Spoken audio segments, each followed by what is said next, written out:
Salam alaikum. Je suis vraiment content d'être ici parmi vous, ici à Rabat, parce que c'est spécial, parce que c'est ici que l'aventure a commencé en 2003. C'est ici que j'ai créé ma première entreprise, où j'ai pratiquement expérimenté toutes les choses qu'il ne faut pas faire lorsqu'on crée une entreprise. Donc, elle a échoué. En fait, j'ai échoué. Après 18 mois d'activité, donc cette entreprise s'est arrêtée. Mais en fait, cette entreprise, je l'ai montée avec une fille. C'était assez sympathique, on s'est rencontrés, on s'est dit pourquoi pas lancer un business.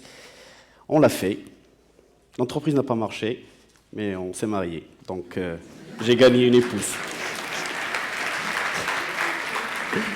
Il fallait rebondir. C'est une entreprise comme une autre. Absolument. C'est une entreprise comme une autre. De là qui marche. Il fallait rebondir après cette expérience et surtout payer toutes les dettes avec lesquelles je me suis retrouvé. Le salariat ne permettrait pas de rembourser tout l'argent que je devais à mes créanciers, donc il fallait gagner assez d'argent et la seule façon de le faire, c'était de créer une autre entreprise et j'avais déjà une idée, une tête.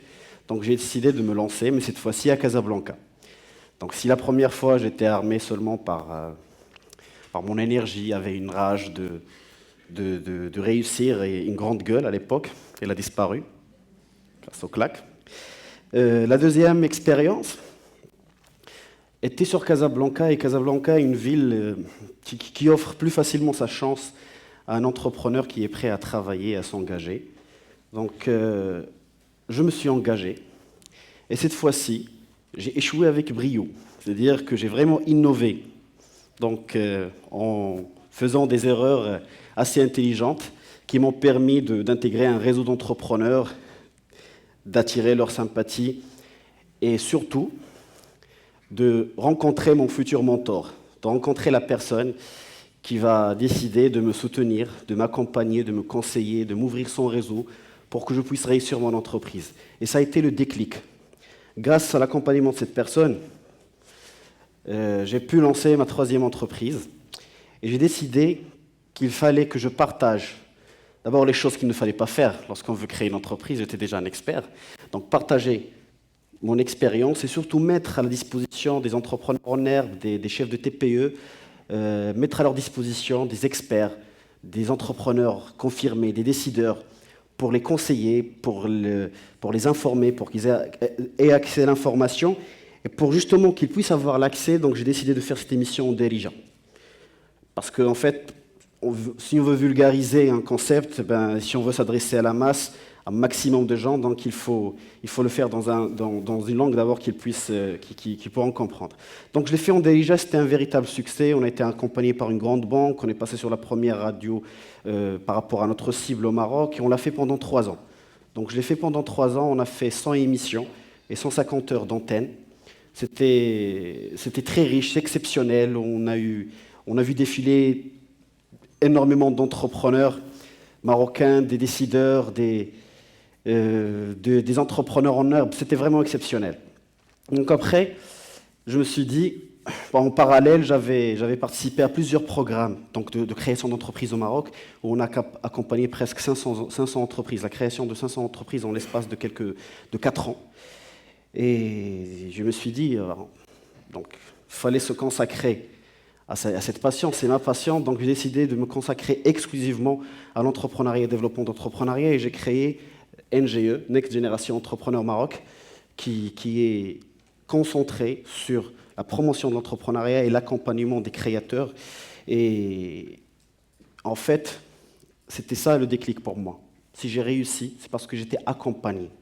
Donc à mon avis, on a un souci au Maroc, partout dans le monde, c'est les jeunes qui n'arrivent justement pas à trouver un emploi.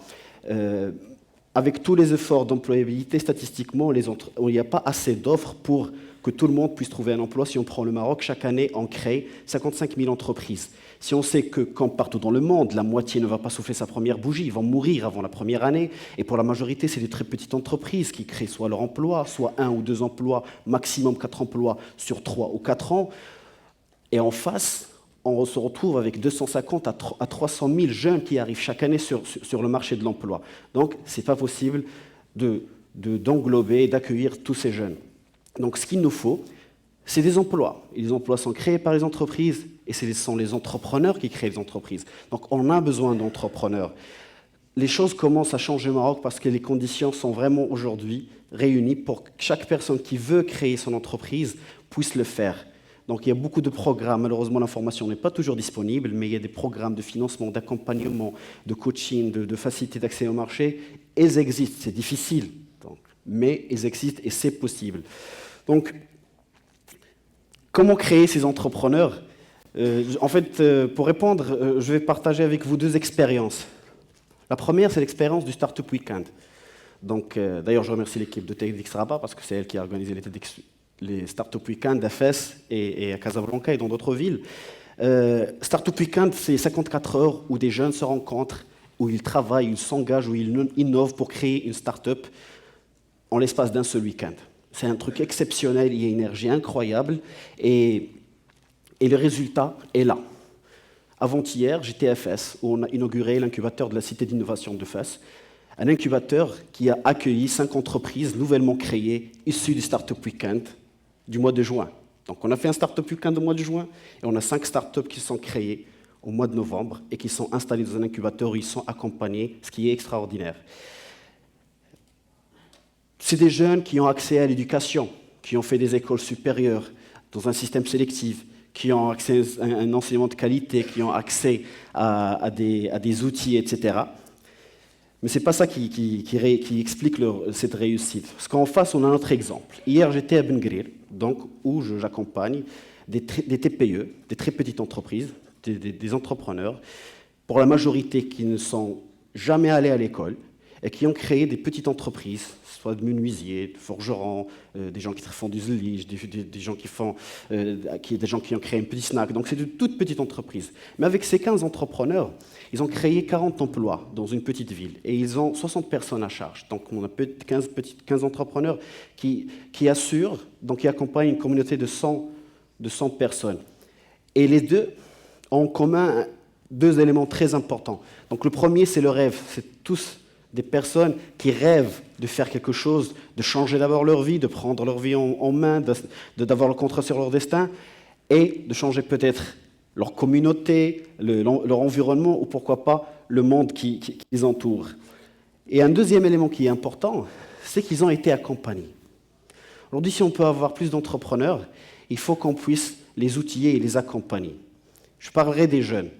Donc, si on tape « jeunes du Maroc » sur Google, donc on s'attend, comme toute requête de recherche qui cible les jeunes, on va trouver des informations sur la musique, le divertissement, etc.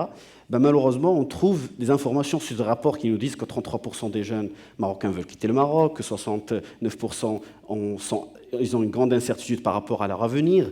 Donc, toutes des choses qui nous font peur. Et on a cette vision des jeunes qui est stigmatisante, qui les culpabilise, parce qu'ils n'ont pas certaines compétences, ils n'ont pas certaines aptitudes, etc. Mais je crois que si on veut qu'il y ait un changement, il faut d'abord qu'on change des visions, parce que si on commence à chercher, on va se rendre compte que le seul véritable atout dont on dispose dans notre pays, c'est nos jeunes, c'est notre véritable richesse, mais il faut qu'on les accompagne, il faut qu'on les outille, il faut qu'on inspire confiance. Et quand on le fait, le changement est là, il est concret, et ça se passe. C'est pour cette raison que on lance, donc en janvier, Inch'Allah, un programme qu'on a appelé « Adopter un entrepreneur.ma », donc où on va donner la possibilité aux entrepreneurs en herbe qui veulent entreprendre, aux entrepreneurs qui viennent de créer leur entreprise, qui cherchent un mentor, qui cherchent un accompagnement, de pitcher leur concept ou de présenter leur entreprise, et en face, des entrepreneurs qui sont prêts, qui sont capables de les accompagner, ils pourront les choisir lors d'événements qu'on va organiser chaque mois dans différentes villes du Maroc. Entreprendre. Je crois que le fait d'entreprendre est la plus belle déclaration d'amour et de foi qu'on peut avoir pour son pays. Parce que lorsqu'on entreprend, on est optimiste. Parce qu'on ne s'attend pas à un avenir, on ne le prévoit pas, on ne fait pas des hypothèses, on le prépare, on le fait. Donc tous les entrepreneurs, à mon avis, sont des gens qui sont certifiés ISO. I'm so optimistic. Donc soyons optimistes et travaillons. Merci.